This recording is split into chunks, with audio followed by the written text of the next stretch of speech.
mop on a Wednesday morning. Welcome to Hump Day.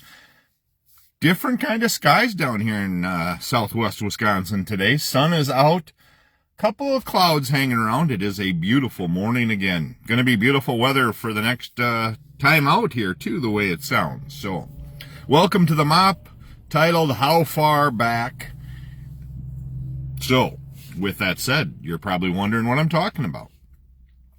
How far back? We were just discussing this today at the port this morning, and somebody saw a billboard that said, "We are all immigrants." How far back do you have to go? How many generations do you have to go to when your family immigrated here? I have to go only to my grandfather.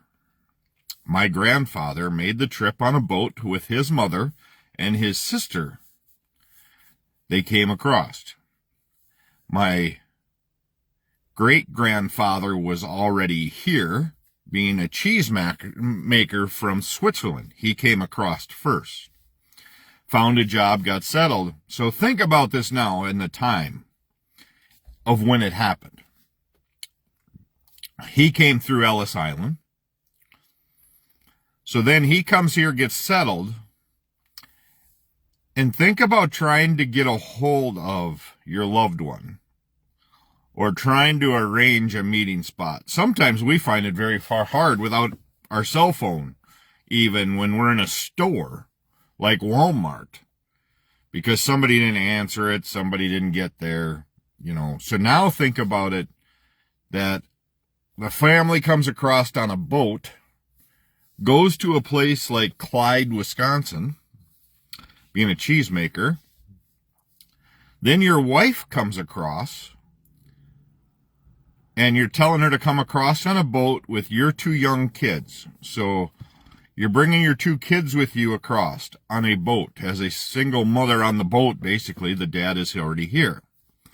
Coming through Ellis Island, and they meet up somehow, train, it had to be train or boat, I don't know. But it's a wild thought to me that then, because they weren't calling anybody, they were sending a letter, maybe. They had to send letters, I'm guessing, to say, hey, so far so good. And it's not like that boat made that trip in a day.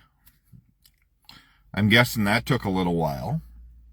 It's a few things I never got to talk to my grandfather about, which bugs me a bit. So it's interesting. How far back do you have to go?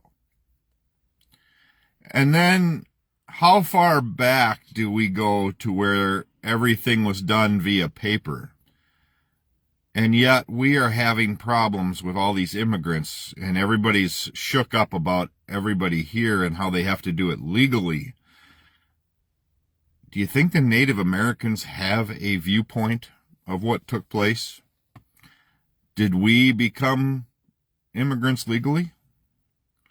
Or did we steal things?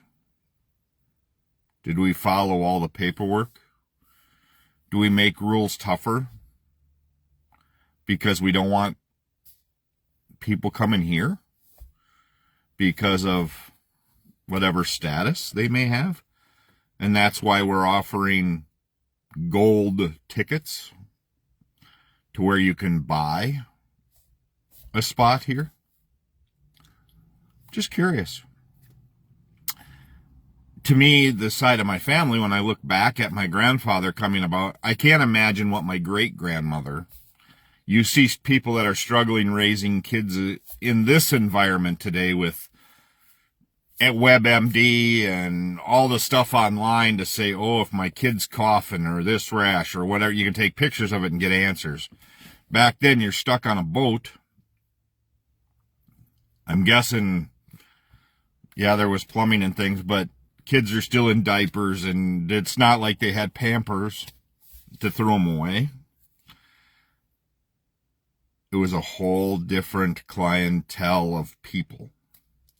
They were more You know, Roxanne's, my wife's grandmother, or you know, was roofing a corn crib when she was in her 90s.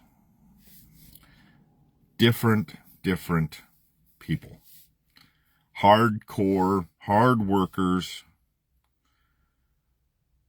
for very little money.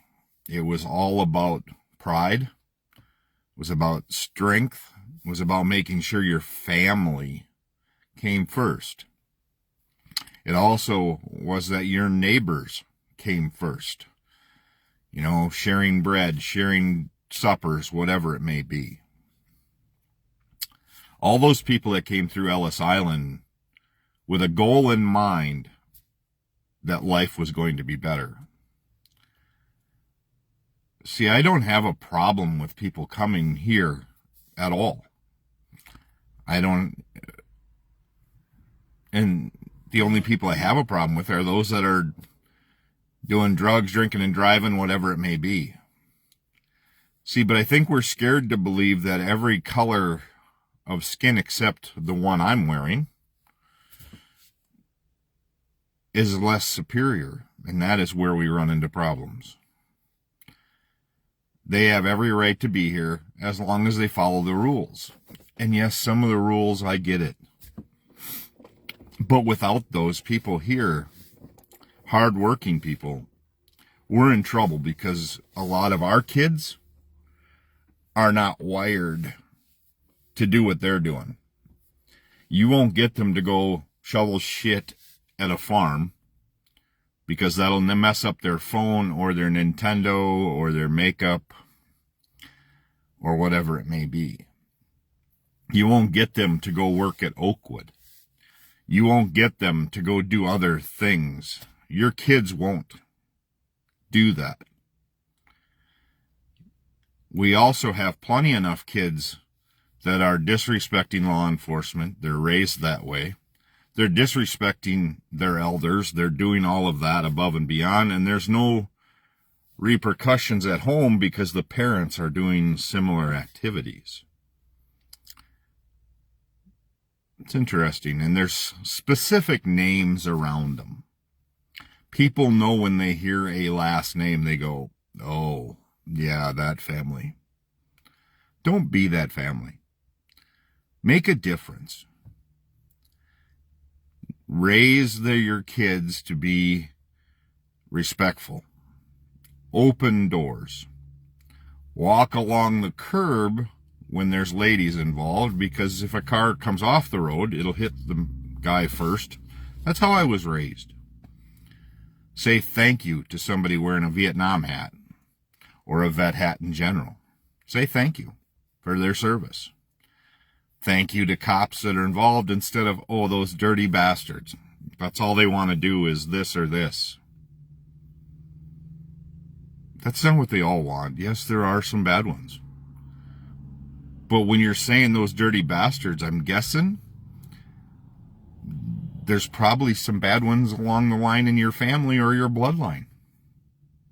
That's why you don't like them. See, I don't have a problem with cops because when they pull me over and they say, hey, license registration, here you go. And then you're learning online right now of people making it, don't do that. That's not right. They don't have the right to ask. And then you end up in bad trouble. That's the sad part of it all. Is we have people that are viewing and videoing. Yes, there are bad cops. Don't get me wrong. There's plenty of them. There's probably some cops that just don't want to do their job. They want to sit in their squad on a lonely road somewhere and collect their money and be happy. And that's okay, I guess. That's up to the sheriff to decide, or the chief to decide what he's going to allow and what he doesn't allow.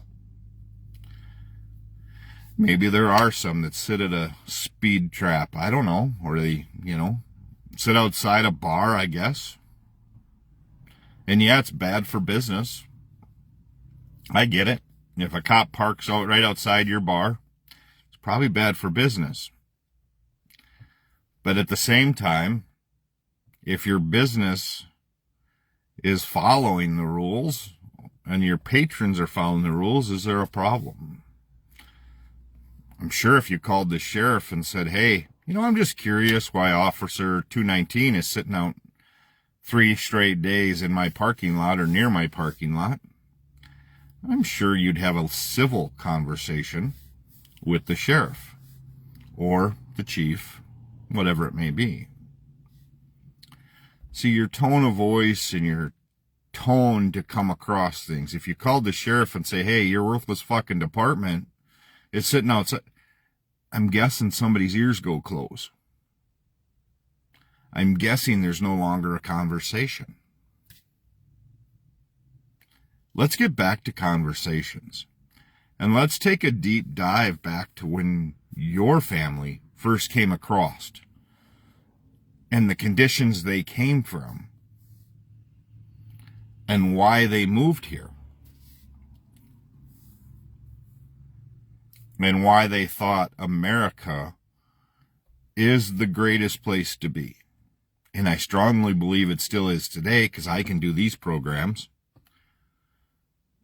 with some possibility, I guess, of getting shut down and taken off YouTube or getting taken off Facebook. And that's okay too. I would still survive. I don't know how well I would. I mean, we rely on our phones and everything so much. Sometimes, every night now we eat at the dinner table. And that means the world to me. Yes, I get out and mow still and do all that stuff, but circumstances right now are where my dad, stepmom, and I and my wife get to eat at a dinner table. And the other night we had a guest over, and it was nice. It's nice to be able to sit around a dinner table and just talk about the things that are going on. I think we need more of that. I used to remember as a kid as Sundays getting together. Sunday was family day. Grandma and Grandpa Gerber would come over. We'd have probably some other people sitting around the table. Basically put the dinner out on the table and pass around the dish and do that. Up until I was 8, or I think I was 9, we did that. And then my mom and I moved north to Minnesota. And it was just her and I and my sister, and didn't have a whole lot of that family get-together aspect up there. But I remember those days. I remember those days as learning days. And then they'd get together and play cards and laugh and whatever. Those are the days that we need to get back to. Those are the days of inviting someone into your home for a meal and have a great time just learning about people. Take time to learn about people. Shirt today, Marcy Strikeout Alzheimer's. That was the first annual. Now we're going on to the second annual, November 8th at the Phoenix Center. And going to hopefully have a great event. And this is where learning about people and trying to help people is where it comes from. Soften your heart a little bit. Soften the edges. Take time to teach respect, honesty, and see where it goes. To all of you, I hope you have a great day. Take time to bless somebody today. And thank you for tuning into the mop. I have to get in and put some turn signal kits together. I got to deliver 20-some kits today. So we'll go from there. But thank you all again for tuning in. And we will continue to strive to be better.